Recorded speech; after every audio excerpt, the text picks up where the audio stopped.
Assalamualaikum warahmatullahi wabarakatuh. Shalom, Om Swastiastu, Namo Buddhaya, dan salam kebajikan. Halo teman-teman, kami kelompok 1 dari kelompok 4 angkatan 15 pelatihan dasar CASN 2022 di Kementerian Hukum dan HAM. Kali ini kami akan menampilkan video interview dengan 3 narasumber yang berbeda terkait wawasan kebangsaan dan upaya bela negara mereka di kehidupan sehari-hari. Sebelum itu, jangan lupa klik tombol like yang ada di bawah sini ya. Check it out. Selamat siang, sebelumnya terima kasih atas waktu dan kesempatan yang telah Bapak berikan. Perkenalkan, saya Puji Kurniawati, saya CPNS pada Direktorat Jenderal Peraturan Perundang-undangan Kemenkumham. Saat ini saya sedang mengikuti kegiatan Latsar, dan pada saat ini saya diberikan tugas kelompok untuk membuat video podcast mengenai wawasan kebangsaan dan aksi bela negara. Sebelum masuk lebih lanjut lagi, mohon izin Bapak untuk Bapak memperkenalkan diri Bapak, nama, usia, dan juga pekerjaan. Nama saya Ricci Wijaya, Mbak. Jabatan saya di sini sebagai pengamanan di JNPP. Umur saya 37 tahun, Mbak. Saya bekerja di sini sudah kurang lebih 5 tahun, Mbak. Terima kasih Bapak atas perkenalan dirinya. Mohon izin bertanya ya Bapak. Silakan, Mbak. Silakan. Yang pertama, apakah Bapak pernah mendengar istilah bela negara? Menurut Bapak, bela negara itu apa, Pak? Menurut saya, bela negara itu sikap atau perilaku ya, Mbak ya. Perilaku sebagai warga negara yang dijiwai oleh kecintaannya kepada NKRI, Mbak. Oh, begitu, Pak. Iya, Mbak. Apakah menurut Bapak setiap warga negara wajib melaksanakan bela negara, Pak? Menurut saya dalam Undang-Undang Dasar 1945 disebutkan bahwa setiap warga negara berhak dan wajib ikut serta dalam membela negara, Pak. Kemudian, apakah Bapak pernah mendengar istilah wawasan kebangsaan? Seperti apa wawasan kebangsaan itu menurut Bapak? Menurut saya cara pandang ya, Mbak, cara pandang bangsa Indonesia mengenai diri dan lingkungannya, Mbak. Apakah wawasan kebangsaan itu penting menurut Bapak? Sangat penting, Mbak, sangat penting banget saya, Mbak. Dengan wawasan kebangsaan timbul rasa cinta pada negara, Mbak. Apakah harapan Bapak terkait wawasan kebangsaan dan upaya bela negara untuk menurunkan isu-isu strategis kontemporer seperti korupsi di Indonesia? Saya harap setiap warga negara dapat memahami wawasan kebangsaan, Mbak, dan melaksanakan bela negara. Jika kedua hal tersebut berjalan, korupsi tidak akan terjadi, insya Allah, di Indonesia, Mbak. Apakah yang sudah Bapak lakukan terkait bela negara khususnya di tempat kerja Bapak? Bela negara yang sudah saya lakukan di tempat kerja adalah menjalankan profesi saya sebagai security yang baik dan penuh tanggung jawab. Dalam hal ini adalah menjaga keamanan lingkungan,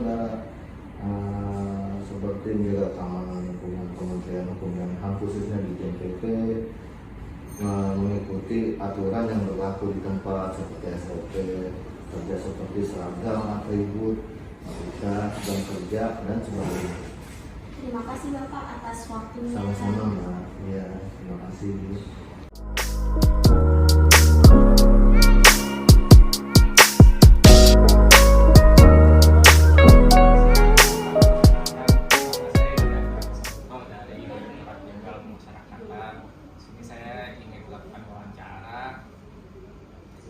Wawasan kebangsaan dan bela negara. Mohon maaf Pak, izin untuk memperkenalkan diri. Nama saya Suryoto, kebetulan saya diberi tugas dan tanggung jawab sebagai kepala pelatih SMP Negeri 294 Jagakarsa. Terima kasih Bapak. Di sini saya mau bertanya tentang terkait wawasan kebangsaan. Sebelumnya Bapak sudah pernah dengar tentang wawasan kebangsaan? Wawasan kebangsaan sering mendengar. Kira-kira menurut Bapak wawasan kebangsaan itu apa sih? Kalau menurut saya, wawasan kebangsaan itu cara pandang seseorang terhadap bangsa Indonesia ini. Jadi banyak berbagai sudut pandang, bisa dari kedaerahan, bisa dari budaya, dan lain-lain. Itu cara pandangnya. Kira-kira di sekolah ini apa sih yang sudah dilakukan untuk memahami tentang wawasan kebangsaan itu sendiri? Yang kami lakukan yang jelas memang dari segi pendidikan, pertama dari pendidikan moral Pancasila, itu ada memang apa arti sebagai seorang warga negara, tahu tugas dan tanggung jawabnya sebagai warga negara, ada aturan hukumnya. Nah, kalau di sekolah hukumnya mungkin dikembalikan dalam tata tertib. Jadi tata tertib kita ajarkan kepada anak-anak, itu kan bagian daripada hukum yang berlaku di sekolah. Nah, kalau untuk bela negara sendiri, Bapak sudah pernah dengar? Bela negara pernah mendengar. Kalau bela negara sendiri, menurut Bapak itu apa? Bela negara sendiri memang kayaknya seperti orang beranggapan namanya membela negara itu langsung berhubungan dengan perang, tapi menurut saya bukan. Membela negara itu secara tidak langsung kalau kita ikut mensukseskan program pemerintah yang memang itu untuk kemasyarakatan rakyat, itu pun juga bagian daripada bela negara karena kita ikut mensukseskan program-program pemerintah. Salah satu contohnya misalnya ketika pemerintah atau negara kita sedang dilanda wabah Covid.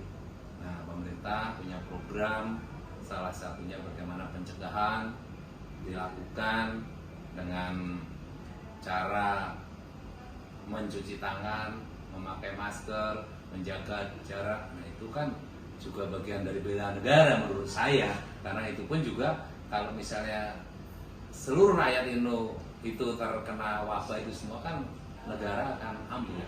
Tapi dengan kita mengambil bagian walaupun sekecil apapun, tapi kita mendukung memang itu program yang dilaksanakan pemerintah, salah satu bagian dari bela negara. Kan terkait dengan isu COVID-19 ini kan sekolah juga baru menjalankan tatap muka secara langsung lagi nih Pak. Kira gimana kondisinya di sekolah atau gimana karya sekolah untuk supaya tidak ada siswa yang terdampak COVID-19 atau gimana gitu? Pertama, saya melaksanakan regulasi yang disiapkan oleh Kementerian Pendidikan dan Pak Menteri malah itu, termasuk juga turunannya ada di kebijakan pemerintah daerah dan lebih khususnya lagi kepemimpinan saya yaitu di Dinas Pendidikan. Jadi ketika kita melaksanakan PTM yang pembelajaran tatap muka terbatas yang disebutnya PTM itu dimulai dari yang 50% dari jumlah siswa di tiap kelas. Nah, itu kita sangat mengedepankan sekali tentang protokol kesehatan. Tetapi sebelum kita melaksanakan itu dari regulasi dinas, sekolah sudah di cross check dulu sejauh mana persiapan yang disiapkan untuk melaksanakan PTM tersebut. Kalau memang persiapannya belum sesuai yang dianjurkan oleh dinas, kami belum diizinkan. Jadi memang cukup banyak, saya juga lupa kriterianya apa aja. Salah satunya memang sekolah dari segi prasarana menyiapkan tempat cuci tangan yang cukup banyak. Kemudian di kelasnya kita benar-benar atur jaraknya, kita beri tanda yang mana yang boleh didudukin, mana yang tidak boleh didudukin.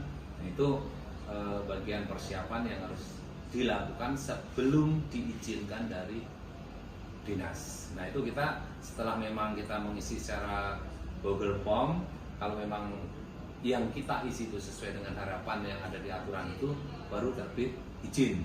Kita diizinkan untuk melaksanakan tatap muka 50%. Termasuk juga minimal Bapak Ibu gurunya sudah vaksin 2 kali. Nah, sekarang kan sudah berjalan nih Pak pembelajaran tatap mukanya. Nah, dari siswanya sendiri tanggapannya gimana Pak? Ya, COVID-19 ini. untuk tanggapannya ya namanya anak kita banyak beragam. Tapi sih alhamdulillah kalau dari persentase ya hampir 90%-an sudah mengikuti dan mengakui memang penyakit COVID ini sangat berbahaya, terutama waktu masih awal-awal dan dia juga belum vaksin. Tapi kan waktu PTM kemarin diizinkan, ya salah satu syaratnya juga anak-anak sudah harus vaksin, gurunya vaksin, kemudian muridnya vaksin, sehingga diharapkan minimal dari rumah sudah membawa kekebalan daripada masing-masing. Kemudian ya kita memang tetap memantau di setiap harinya. Contohnya aja datang cek suhu atau sudah berjalan, yang agak susah itu cuci tangan. Nggak tahu anak-anak itu, padahal di situ ada hand sanitizer, ada cuci tangan yang di depan itu ada 6 titik wastafel. Tapi kalau kita lupa tidak mengawasi, anak-anak tuh mungkin bisa 50% nggak cuci tangan. Tapi kalau cek suhu alhamdulillah, karena memang nanti di data setelah dia mengecek, nanti ditulis di kelas, ada yang cek suhunya, ada yang standing, ada juga yang dilakukan oleh Bapak Ibu guru dan juga tugas keamanan. Bapak, terima kasih atas waktunya sudah menyempatkan untuk saya mewawancari Bapak. Sekali lagi terima kasih Bapak. Sama-sama Manto, mudah-mudahan sukses selalu. Oke. Selamat sore Bapak. Sore Terima ya. kasih atas waktunya. Perkenalkan, nama saya Muhammad Santoso. Saya akan melakukan wawancara tentang wawasan kebangsaan dan bela negara. Sebelumnya mohon izin Bapak untuk memperkenalkan Bapak. Nama saya Diniati. Saya bertugas di SMPN 254 sebagai Kepala Satuan Pelaksana SMP yang ditugaskan dari Dinas Pendidikan Provinsi DKI Jakarta. Bertugas di sini mulai tanggal 2 Agustus 2022 sampai saat ini. Baik, Bapak. Yang pertama saya akan menanyakan, pastinya Bapak sudah pernah mendengar istilah tentang bela negara. Menurut Bapak, apa sih bela negara itu? Bela negara itu adalah sebuah pengakuan, sebuah hak dilakukan oleh seorang bangsa yang berwarga negara membela terhadap negaranya yang berkaitan dengan peraturan, peraturan dan undang-undangan yang hakiki, sehingga bisa mencapai tahu tentang mana yang harus dibela, mana yang harus tidak terhadap sebuah negara, dan membedakan antara negara yang satu dengan negara yang lainnya. Baik, Bapak. Kalau menurut Bapak, apakah setiap warga negara Indonesia itu wajib membela negaranya masing-masing? Wajib, khususnya wajib itu bagi pegawai-pegawai pemerintahan atau BUMN, atau juga wajib bagi para pelajar. Kenapa? Sebagai modal dasar dia mengukur, kalau dia tahu sebagai bela negara, maka dia akan tahu benar-benar negaranya yang benar-benar dijalankan untuk mensukseskan akan negara, mencapai negara yang maju yang akan datang. Seperti itu. Selanjutnya, apakah Bapak pernah mendengar istilah tentang wawasan kebangsaan? Nah, menurut Bapak, wawasan kebangsaan itu apa? Wawasan kebangsaan itu adalah wawasan sebuah ilmu, sebuah dasar pengawasan di suatu bangsa, suatu negara, di mana sebuah negara mempunyai terik, mempunyai yang berbeda-beda antara negara yang satu dengan yang negara yang lainnya, sehingga wawasan negara itu artinya kesukuan, kebangsaan yang saling bersatu untuk mencapai tujuan di mana negara itu punya hak dan kewajibannya. Baik Bapak, apakah Bapak sudah melakukan bela negara khususnya di tempat Bapak bekerja saat ini? Bela negara itu terutama saya yang tidak jauh adalah tentang disiplin sebuah dalam pekerjaan, tepat waktu, tepat melaksanakan sebuah pekerjaan, disiplin mentaati peraturan, mengikuti instruksi-instruksi dari pemerintah atau instruksi dari pemerintah daerah untuk dijalankan. Sebagai contoh, misalkan ada edaran tentang upacara, saya harus laksanakan, mengenai adalah diklat untuk pemimpinan, saya harus laksanakan, dan mengenai yang lain-lain sebagainya, demi kemajuan instansi kami agar ngerti tentang ketatanegaraan. Seperti itu. Nah, ini pertanyaan terakhir dari kami. Ada beberapa hal yang menjadi isu kontemporer di negara ini, Bapak. Salah satunya yang paling banyak adalah penyalahgunaan narkoba untuk generasi muda saat ini. Bagaimana tanggapan Bapak tentang hal tersebut? Iya, saat tersebut Tata memang benar. Saat ini adalah yang dihajat tentang narkoba adalah generasi muda.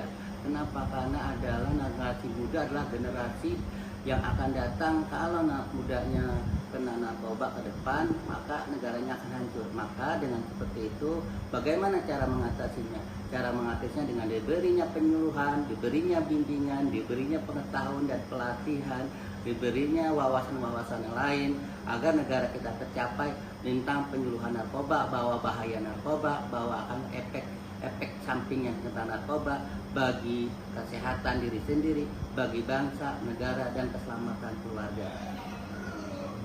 Seperti itu ya. Terima kasih untuk waktunya Bapak. Kami mohon maaf. Ya, sama-sama. Terima kasih.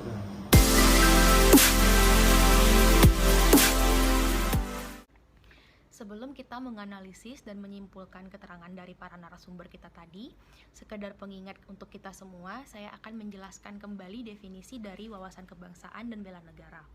Menurut Profesor Muladi, Gubernur Lemhanas RI, wawasan kebangsaan adalah cara pandang bangsa Indonesia mengenai diri dan lingkungannya yang mengutamakan kesatuan dan persatuan wilayah dalam penyelenggaraan kehidupan bermasyarakat, berbangsa, dan bernegara.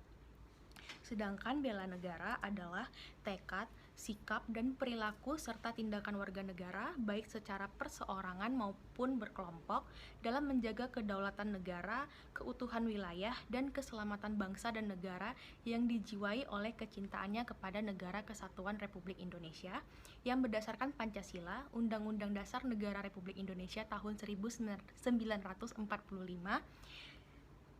dalam menjamin keberlangsungan hidup bangsa Indonesia dan negara dari berbagai ancaman. Dari keterangan para narasumber kita tadi, dapat kita simpulkan bahwa pengabdian sesuai profesi juga merupakan salah satu bentuk dari kesiapsiagaan bela negara. Dibuktikan dengan kita disiplin dalam menjalankan tugas sehari-hari, mau bergotong royong, dan rela berkorban mendahulukan kepentingan organisasi hingga mematuhi peraturan dan tata tertib yang berlaku.